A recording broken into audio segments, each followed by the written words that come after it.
kahoy mga bro. I-blue-torch ko para di madaling masira. Lagyan ko to ng bonsai materials mga bro. Gawin kong kuan, kasket.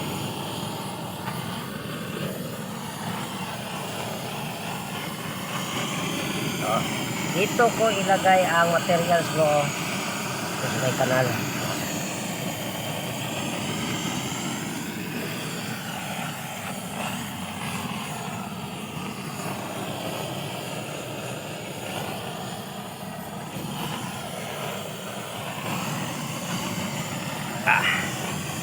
Ating pa kung ito sunugin natin ang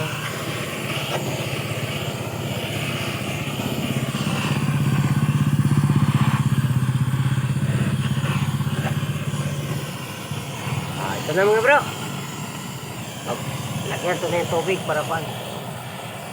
Ayan, sunugin natin dito. Lagyan natin ng kasket bonsai ito. Sayang naman na ating ikuan tapon. Pwede mapirahan pa.